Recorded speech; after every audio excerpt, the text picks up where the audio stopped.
It's the MyMichelleLive Podcast. MyMichelleLive. Sports Timeout. The fans, the field, the faith, the fun. Here's Michelle. Here's Michelle and her team ready to take on sports. I don't know. We were almost in tune. Yeah, almost closest we've come. Let me introduce you to the team. We have with us Brent R. Baker. He is the author of this book, Breaking Yesterday. He is all around awesome guy, and so glad to have you with us today. Brent R. Baker.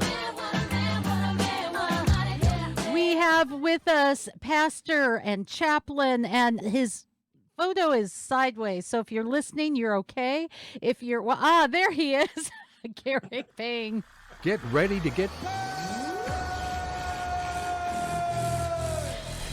Now, we're going to start the program today. We may have others of our usual team joining us, but delighted to have you guys with us because there's a lot going on. We're going to start with, I think it's the biggest news because it's a playoff, right? Stanley Cup playoffs could be the last game as the Avalanche have pulled ahead of the Lightning, have already been there the last 2 years. Do they need to go again? But, a big deal. You guys been following Stanley Cup? Yes. Yeah. Yes. All right. Anything that's just stood out to you guys? The Lightning this season, they have just been all about the comeback. And so I'm hoping that they're gonna finally decide to come back in this one. I wouldn't mind if Colorado won, but I'd just like to see it be an exciting finish. Yeah, it has been a pretty entertaining series, but there was something that happened yesterday I really wanted to get you guys to weigh in on. I'll try to explain it for those who are listening. But last night, Tampa Bay scored. They got on the board, but it was a weird and controversial play where the Lightning player knocked with his stick the face mask off of the goalie, and then the goalie is there, his face mask is off, and then the Lightning guy scores. And I'm thinking, what the heck? Are you kidding me? Let's take a look at it in case you've missed it. And for those who may not have seen it, you'll hear the play-by-play if you're just listening. Well, you can't script this any better. Darcy Kemper makes 3 terrific saves. And as the puck is cleared to the point, this shot catches Kemper in the mask. And boom. Now remember, Kemper is coming back from a concussion after taking Did you see that? In the mask. The rebound is right on the door. Right there in the face. And for me, I was appalled because I don't think there should ever be a time where a keeper has to choose between protecting his face and guarding the net. But there is a ruling 9-6 where when the goalkeeper loses a helmet or face mask and the opposing team has control over the puck, play continues, and it only stops if there's no immediate and impending scoring opportunity. I think this is a nasty rule because that means I could go up, whack you as you're low down there, whack you with my stick, take off your face mask, and distract you and then score. Not that was purposeful what happened, but that's essentially what took place. Yeah, I think. Go ahead, Brent. Oh, I was going to say, first of all, when you talk about immediate and impending, to me, that says there isn't enough time to try to take advantage of the situation. And this, to me, fits that criteria.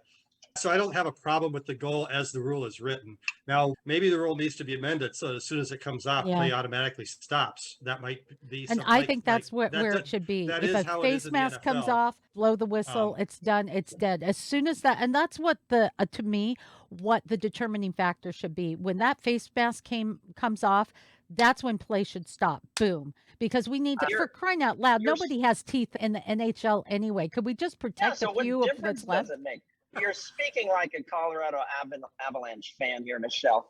you're tired of seeing the Lightning win, and so you didn't want to see that. No, goal. I'm speaking like someone that gets tired of bad calls and I'm thinks that just there should be messing better with you. rules. Say this with soccer. We don't always protect people because we're too busy playing with theatrics. And I don't like theatrics. It didn't Well, really that's- matter in the end, Garrick, because the flippin' Avalanche came from behind, and in overtime play, they won anyway. So this goes into obscurity, Well, but I think that game-winning goal in overtime is actually, from a rules standpoint, a much bigger problem good point.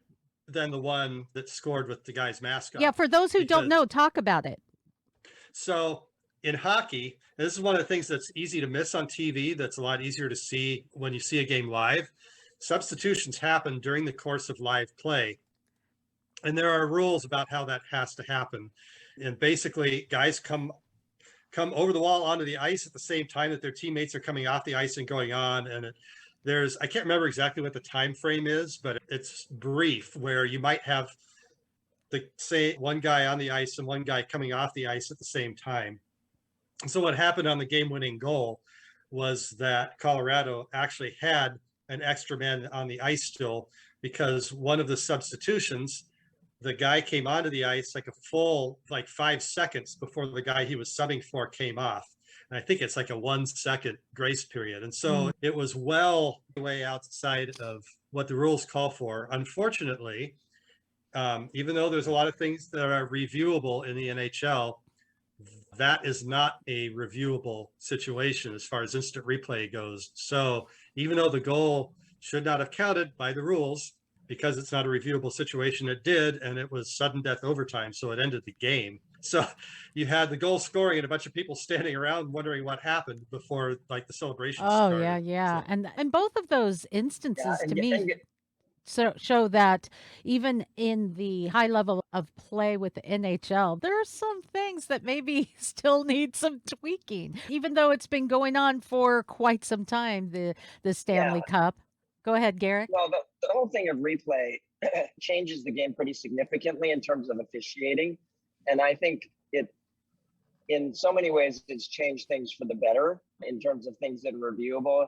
You had mentioned soccer, Michelle. I personally think that if someone intentionally flops, which is what soccer is infamous for, Yes. that you can retroactively be given a card for that. I think they should do that so that when they review Yes. game footage, the refereeing commission or whomever it is, they can officially, if they do that, I think you would see a lot less of that. Yes, I love that idea. That's even better than my idea, although I think it's debatable. My idea was that once they've been found to have flopped, that they should have to play in an NHL game and play with the big boys without a there. helmet. And see when it's really those guys that get their teeth literally knocked out, as I mentioned, and then spit it out and then go back into play. And going back to your whole NFL thing or NHL thing, and I was just giving you a hard time about being an Avalanche fan. The thing is that you can see potential for abuse there too, because if there's a threatening situation and a defender accidentally bumps his goalkeeper's mask off, then play stops. Yeah. And that would not be fair. So there's potential for abuse of that rule. So I can There see always why is. if it's in the run of play and the mask is off, then obviously we don't want to see people getting hurt. And that's ultimately That really the should biggest be priority. that really should be the ultimate. But there you go. So another final that's taking place this weekend, the New York Rugby New York versus the Seattle Seawolves for Major League Rugby. Now, Major League Rugby is fairly new in the U.S., and it's exciting for the Seattle Seawolves. The first thing that's controversial to me is the flippin' time of the game. It's taking place the 25th this weekend, 12 p.m. Eastern time. That's 9 a.m. in the morning. This is the final for a major league sport. This isn't professional frisbee or something, which doesn't have a big. This is a major league sport. You couldn't pick a better time than 12 p.m. Eastern. Are you kidding me? I actually don't think that's a terrible idea. if you look at what in football, what the Pac-12 has been dealing with in terms of finding airtime slots, which can maximize the visibility of the conference, it's been a major problem for them getting publicity and getting like people on the East Coast to see them. And one of their solutions, at least the rugby game, is actually kicking off at noon where they're playing it. They're talking about in the future potentially having some Pac-12 football games kick off at 9 a.m. here in the West Coast where they're played, just so they can get that noon Eastern time slot. So it's not prime time, but at the same time, there's not as much going on. And that's probably not a bad place for a sport as far as people's familiarity goes. I'd say tweak it for till them 3. to break in to get an audience that they may not get if they're competing against other sports that they're already going to go watch. I get your point, but I think maybe push it back to 3 or 2 o'clock. We see that with the Super Bowl. It's usually an early afternoon game that kind of accommodates for everyone, but Well, it will be this weekend. Go ahead, Garrick. Oh, no, sorry. Here's what we don't know in terms of behind the scenes, in terms of when they scheduled and all those types of extra factors in terms of priorities and excuse me. Bless you. We do know, though, that it is an up-and-coming league, and it is freaking entertaining. And it is going to be this weekend. And by the way, Seattle is almost like the Lightning of rugby. This is their 3rd time, really, in 4 years that they have been to the finals. And they've won it all, like the very first 2 inaugural years of Major League Rugby, Seattle. So Seattle is really a force to be reckoned with. They stunk like in 2020, 2020. I was gonna say, I didn't follow them this year, but last year I did, and they were awful. They stunk, but they are undefeated in the playoffs. And so they have a perfect playoff record in their 5 years of existence. So that is pretty exciting. So you may be a New York fan. More power to you, but not as much as to my Seattle Seawolves, of course. Just plain favorites. If you want to watch a sport that does not have much flopping, there's one place to go. Right. Or helmets to come off. Helmets. Seriously. So it's just a single game championship, a final rugby It is. game. It is indeed. Here's a little bit of trivia, and I think it is time that we get to our trivia question of the day. Are you ready, folks? Here we go. Trivia question. What is North America's oldest professional sports trophy? Boom. Professional sports trophy. Professional sports trophy. Are you ready, guys? I'm gonna throw the Stanley Cup out there. And there you go. You are correct. You would that be was correct. Gonna be my guess, actually, and I'm not just saying that. It's a That's because Garrick cheats and reads my mind. Oh, dang it. That is so unfair. Yeah, the Stanley Cup, we do know the Major League Rugby Shield is fairly a new trophy, but truly the Stanley Cup is the oldest professional sports trophy. And by the way, extra points for the first American team to win it in 1917. Seattle Metropolitans. The New York Rangers. Yes, it is. It's the Seattle Metropolitans. Oh. That's scary. Yeah, that's right. Can you believe that? And interesting. Yeah, I remember that game. Yeah. Yeah. I'm not You were even just a going wee there. lad. I am not even going there. Yeah, just for me, it was cool because in 2017, I happened to be at the museum there in Toronto, which pays homage to the NHL.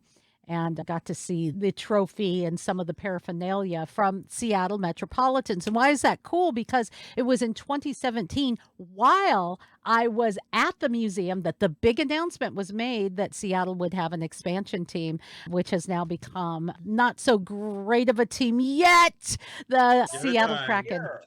Yeah. Yeah. Hey, to be honest, that is the only reason I know that. Not so much the Stanley Cup question, but about the Metropolitans, because that was one of as they were debating and holding a contest for the name of that became the Seattle Kraken. Metropolitans was one of the options that was thrown out there to honor the original team that did win the first Stanley Cup. So pretty cool. Ta-da, I'm ta-da, glad they ta-da. did not choose the Just as they were Metropolitan. heading into a pandemic, actually. Isn't that weird?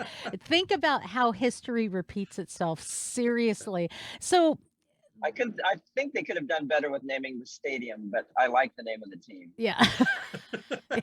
I'm with you there. And I will always balk at the fact that it's an ice arena that is sponsored by Starbucks and there's no place to get a hot drink like a latte. So there you go. That's my And for whiny those who are moment not for the day. Seattle people, it's called Climate Pledge Arena. Climate So- pledging, weird, but okay, there you go. Now we know that America, that America prizes one prize in sports more than anything else, and it really is the Super Bowl in the U.S. Oh, I at thought you were going to least. say money. Yeah, that I would say that, but as far as sports is I concerned, think the Lamar Hunt Open Cup trophy. the Oh, yeah, there you go. The NFL is a big deal, and so we're going to go to some football news. Baker Mayfield just will not stay out of the news, and so they're still debating, will he be a good fit for someone like the Carolina Panthers or the Seattle Seahawks, and does he really have the arm for it? Does he really have the standing to be the first line quarterback? He's had opportunities with top teams before and hasn't really capitalized on it. So it's getting down to crunch time. What say you, Brent? I know that especially when he first came in the league, he came across as having a bit of an attitude. But if there's a guy who's gotten a raw deal, I think that's him. Mm. This last year, the Cleveland Browns had high expectations that they didn't really reach, but he played a lot of the year injured. And it was one of those situations where he could have stepped out so that he could get surgery or whatever and played through an injury, and obviously his performance wasn't as good. So then what does Cleveland do to reward him is that they go out and they give 9 figures of guaranteed money to Deshaun Watson, who at the time had 24 lawsuits against him Yeah, for sexual yeah. misconduct. Nice. Now 20 of those have Nice. been settled.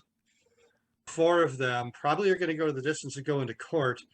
So Cleveland now has this quarterback that they've given all this money to, who may end up getting suspended and not play for the next year or two, as he didn't play last year. And the guy that they had, that they just signed this guy in favor of, they may need Baker Mayfield. And whether or not they burned too many bridges to keep him is a really good question. But Cleveland has a history of doing really stupid and foolish things. So whatever the worst option is for the Browns is probably what they'll choose. If I were like the Seahawks or the Panthers, I guess they're in similar situations, but I would be happy to pick him up if he gets cut, because then you don't have to have nearly as much to deal with from a salary cap perspective.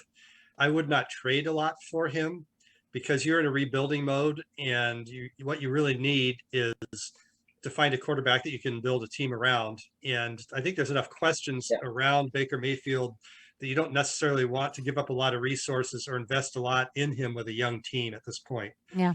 So Well, I would, if it becomes available, I would probably be more in favor of signing like Jimmy Garoppolo. If you're in Seattle, a lot of people wouldn't that, but the way he's played against Seattle and the way he's played against everybody else are two different things. And the guy has been to a Super Bowl, which Baker Mayfield has not.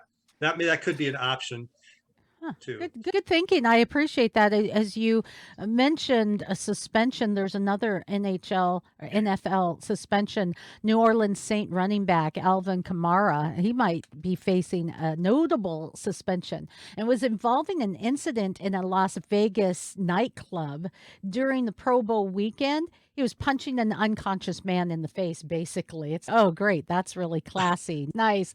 One thing I do appreciate, to be honest, is the suspensions to a degree where they say, hey, we have to have a standard of behavior. But I wanted to regurgitate a story from last week that we didn't get to, that had to do with the Washington Commanders defensive coordinator, Jack Del Rio, who made some controversial comments in a tweet where he questioned why the January 6th incident at the U.S. Capitol is under investigation instead of the summer of riots, which is something I've said. And apparently that is worthy of discipline and problems. The thought police are out there.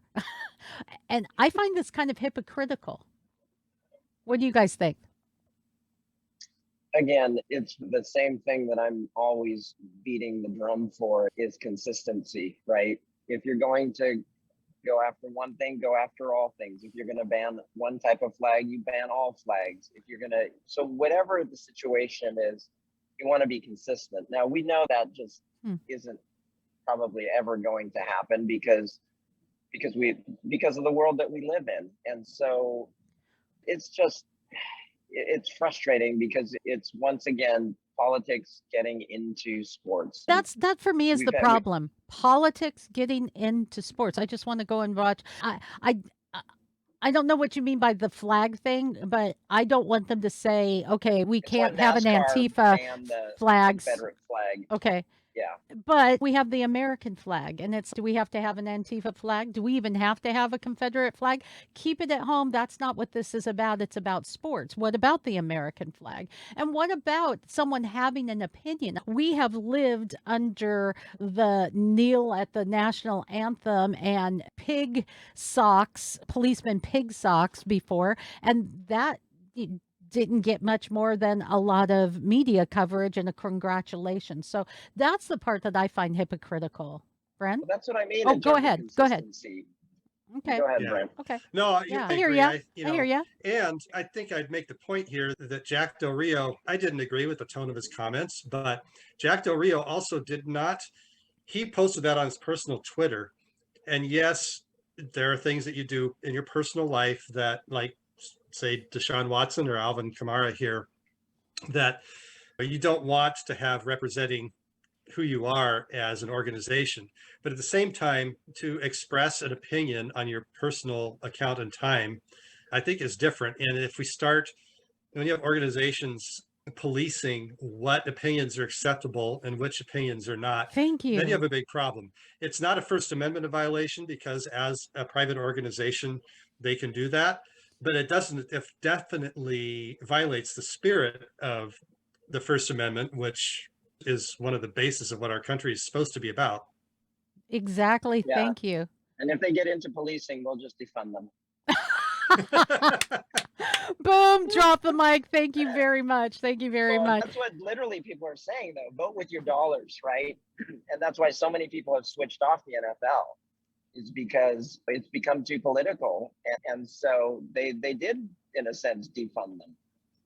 I think that's well put. And now that leads me to some good news. And that wasn't good news. That wasn't even close to. That was a boo. That was just an outright boo. But we do have some good news that I want to know. Gosh. She's just, let's push buttons.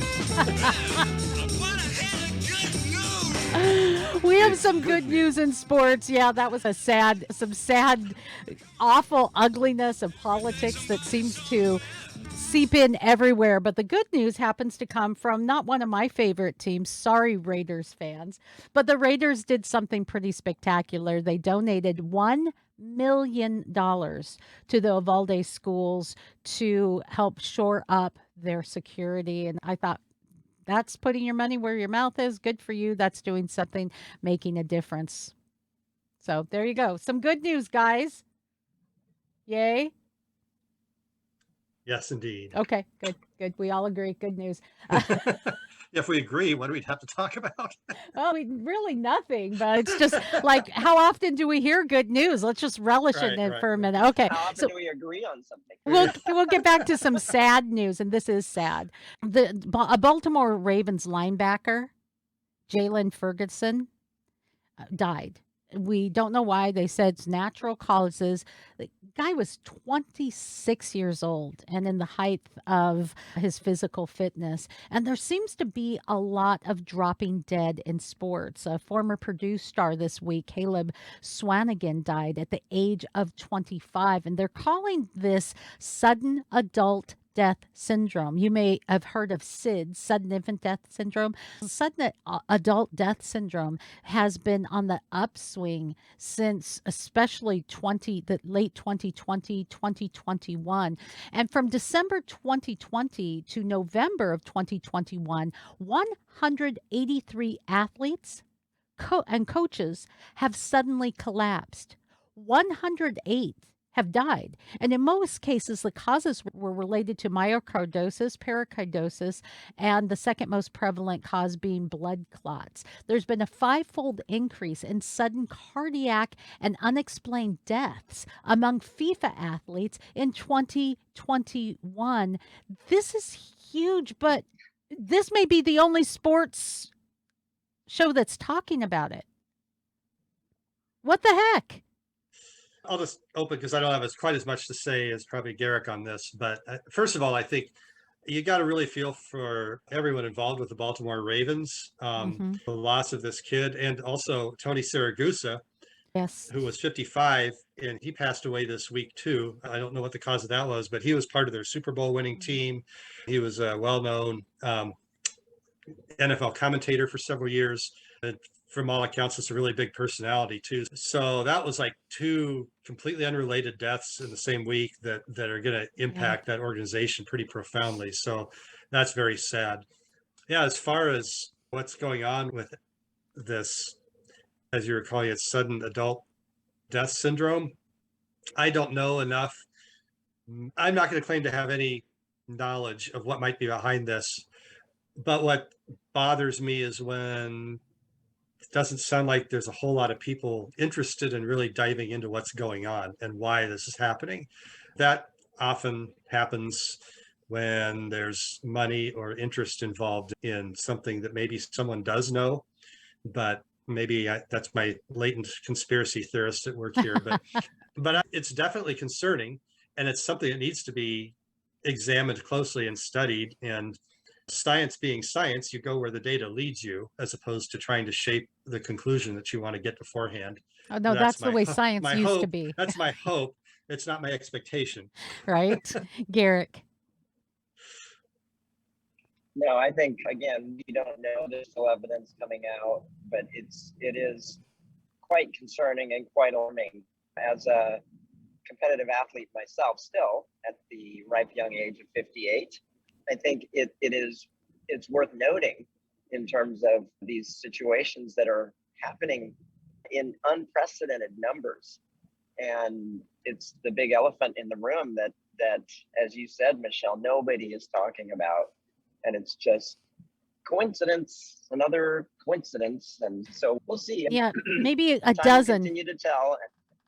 Go ahead. Maybe a dozen people would be a weird coincidence. This is outright scary. These are people who are at the height of health. They're young. They are fit. And yet we're seeing an increase in these athletes just dropping dead. So without saying what I think the issue is, we might want to look at what changes we made and what everyone since 2020 and 2021 and what everyone had in common. Maybe that might give us some insight, and maybe we could find some answers. Just saying. There you go. Unless you guys have something else to say about that very sad issue. I'll get to one other sad issue. Former NASCAR driver Clint Boyer was involved in a fatal crash. I can't imagine how sad that was. He hit a woman. She died at the scene. Crystal substance was found on her, and the people who lived with her nearby said that she had a drug problem. But nonetheless, to drive for a living and then to be driving and to end someone's life, I really feel for him too. So there's some sad issues coming out of the sports realm right now. There's also some wow issues, and that has to do with competitive swimming. Now, the swimming world's governing body are set to make a historic call on transgender athletes.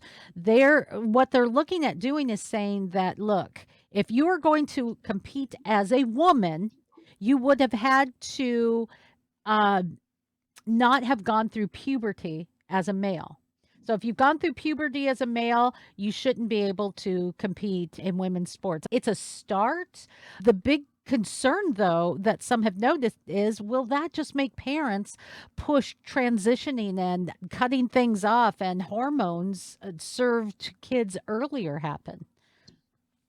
Yeah, I think you summarized my thoughts exactly. I think the end result here, as far as swimming community goes, is a positive one, because as they've shown pretty indisputably, if someone goes through puberty as a man and then transitions to a woman, it doesn't undo the muscle and bone mass that they develop during that time. And so even with the physical changes and the hormones and everything, they're not competing as a natural born woman would.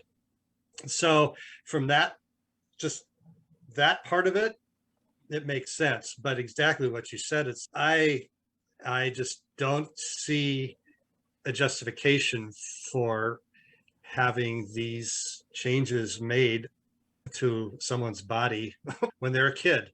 Don't If see. somebody as an adult, decides they want to transition once they're of age to be making that kind of decision, then they should be free to do, regardless of what my or anybody else's yeah, opinion is about that. they're not But old for enough to own a 5 gun. or a 7 or a They're- 10 or a 12-year-old, No. they are not in a position to be making changes that have lifelong and potentially catastrophic consequences. And it's up to parents and adults to protect them from making those decisions. And I think it's a major failure on our part as a society that this is happening. And so this ruling, unfortunately, could encourage more of that. We've already seen sports parents out of control in a lot of other ways. And it's not, to me, beyond the bounds of Oh. reason to think that some Oh. parents would take that track. I'm with you. And it's not just, it's the swimming world in general. Canada voted in favor of a policy banning transgender swimmers from competing in women's events. Kate Campbell, who is a 4-time Olympic gold medalist, was backing sex-based distinction in sports and said, hey, if you need to, create a new category, but leave women the heck alone. The swimming body's UK sports secretary said that they were correct in excluding transgender people from women's competition. So people are coming, and even a lot of protests have been going on from students and female athletes. People are coming out of the woodwork because it's that stigma of, well, you are transphobic or you're a hater, has been oppressing people, but somehow that door is cracking open and people are saying, wait a minute. And I appreciate that. Garrett? I think we really need to slow down. I just feel like, especially in these last 3 years, that everything is just accelerated. I was with someone this morning. They were talking about how COVID years should count as dog years, because they've, in some ways, it's been like 7 years each year or something. But in other ways, things have just, even in the last, 2 years, there has just been this acceleration. Gee, I wonder why that happened in the last 2 years. But there's all kinds of things where people need to slow down. And unfortunately, the swimming ruling is going to do just the opposite. And they have that saying of kicking the can down the road. This is like kicking the can backwards. But either way, it's not responsibly addressing the issue. Oh, that's well put, Garrick. Come on. Exactly. It's not. And we have this. It's from the swimming body's perspective. I'm not sure what else more they can do unless it was an outright ban. The larger issue was brought to them. They didn't create it. Okay, but as I was saying, that there is an inconsistency in logic and worldview. You follow it out, and it doesn't make sense. I could identify as an NFL quarterback and say, I honestly feel this way. I demand my rights. I demand to be to play for the Baltimore for the Ravens. I demand to be drafted. Why can't I? You know, that it doesn't. Or how about this guy? Do you guys remember this from a couple weeks ago? The fake Clay Thomas guy that's been banned from Chase Center for life after impersonating the real Clay Clay Thompson. Thompson. Yeah, it was so funny. He looks a little like him, only maybe not as athletic, but he looked a lot like him, and he was let in. He didn't say he wasn't Clay Thompson, but he was let into places. What if he identifies as Clay Thompson? Used to be back in the day. Remember, people were getting sent to mental institutes because they thought they were Theodore Roosevelt and digging trenches for the Panama Canal. And wow, that guy's crazy. Now it's like the lunatics are running the asylum, and it is Did you hear the affecting latest sports. that children now are coming to school and identifying as animals, Yep. and teachers are being required to acknowledge them in that way. Meow, meow, meow. Yeah, nice kitty. And so, yeah, the world has run Get your amok. kids out of school. Homeschooling is not that difficult. If I could do it, you can do it. I'm just saying we'll leave it there. So lots of other things that are going on in sports, and we're coming towards the end of our show today, but there has been we talked about this last week, the PGA versus LIV, and they're calling it an arms race because Saudi Arabia, which backs LIV, has been accused but now by Amnesty International of trying to sports wash. They're calling it sports washing, where you're trying to whitewash or wash your human rights record, atrocities by hosting big boxing fights, buying the English Premier League's club, Newcastle United, or sponsoring the LIV Golf Series. See, we host these things there and we sports wash the atrocities that we have been involved in. And the PGA says, hey, if it's an arms race and if money is the weapons, we're going to lose. So that's a really big deal that has yet to go away in sports and will continue to be a big story. But that's breaking this week. Amnesty International getting in on the action. So are they going to call out the NBA for their China connections? Are they going to call out I the hope U.S. so. Olympic or the Okay. International Olympic Committee or Yeah. FIFA? Yes. They should. Yeah, if we're going to take this seriously, we need to call out the deeply entrenched century-old organizations and not just the startups. I agree. And I should not only do that, but then how about say, can we get politics the heck out of sports? Now, if they do that, we will have fewer things to talk about on Sports Timeout, but I'm willing to make that sacrifice. We could actually go back to talking about sports. We can actually talk about sports, which is I love this time of year in sports, guys, because we have the Stanley Cup final, we have Major League Rugby, which I am falling in love with rugby. I am enjoying it. We have soccer, which is in full swing. There's so many soccer games going on. We have to tape them in my household so that we can watch them throughout the day and try to get caught up. I love this. We've got baseball going on, which we haven't talked about in a couple of weeks. We'll get Joshua McMillan back to talk about America's underdog team maybe next week. But lots going on in sports. It's a wide world, and that's why it's going to lead us into our final shot, where you might want to bring up your favorite sports story of the week and give a shout out or kudos. Final shot. Let's start with Garrick. I have a special final shot. My big shout out today is to a huge sports fan. Sadly, she's no longer with us, and tomorrow we're doing a memorial celebration of life for Janine Medina.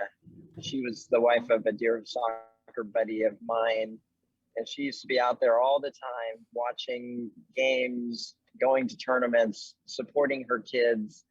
And just back in March, she was diagnosed with leukemia and lost her battle after 3 months. And it was just heartbreaking. And she was also a teacher at Puesta del Sol in the Bellevue School District here in Washington State, in Seattle, greater Seattle area, in Bellevue. And she was just an amazing lady, and it's going to be heartbreaking tomorrow, but it'll be a great opportunity, I think, to honor her in her memory. And it's going to be held at her school at 1:30 p.m. Pacific time.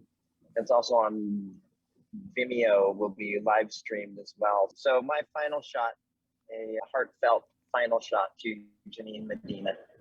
Thank you for sharing that. Brent, final shot. Decidedly different tone. This is probably one of the most meaningless but ridiculously hilarious sports stories of the week. So anytime you watch like NFL introductions and some guy who played at Ohio State my name is John Smith. I played for the Ohio State University. And they always make sure they emphasize the Ohio State University. So 3 days ago, the Ohio State University managed to legally trademark the word the, THE, as part of their marketing. And how does that work? Do we all have to, every time we say THE, do we all owe the money? What the heck? Really? Clothing, t-shirts, baseball caps, and hats, all of the foregoing being printed, distributed, and sold through channels necessary to the field of sports and collegiate athletics. Anyway. Okay. No, you don't have to pay the Buckeyes a nickel per word. Because I want it has to do with but it is a trademark for their sporting apparel and merchandising. Gotcha. I thought I would trademark as in MyMichelleLive. University of Michigan, Ohio State's biggest rivalry, said on Twitter today that they're thinking of trademarking the word of. Just for good measure. So my is still available. All right, good. So I'll give Ohio State a shot for their unmitigated gall. How's that? There you go. There's their shot. My shot goes to last week, of course. The Golden State Warriors took it all in the NBA final, and that was a fun game to watch. And I just wanted to give a shout out to my bro. Steph Curry will often come out with statements and ideas that I don't always agree on, and I don't have to. That doesn't mean that on the thing that matters the most, who he gives glory to, that's what matters. Everything else but the person and work of Christ, we can talk about, we can debate about, we can argue about, whatever. We can even discuss and have healthy debates about who Jesus was and what he did on the cross. But I'll tell you what, there is something to when a person gives glory in the right place. He says that Romans 8:28 is his foundation. God works for the good of those that love him. That scriptures, all things work together for good, all these things. And that means the wins and the losses, the ugly stories we talked about today, even the sad ones, can work together for good. There's a bigger purpose, a better purpose, and a hope beyond them for those that love the Lord and are called according to his purpose. How do you get called? Just listen for that calling, because he is calling you home today. He is calling your name. He's pricking your heart. He is drawing you near. And that is the good news that we always like to get to with sports. Guys, thanks for hanging out with me today, my brothers. I love you guys so much. And I will see you next week. Thank you. Like us, share us. Go to MyMichelleLive.com and subscribe.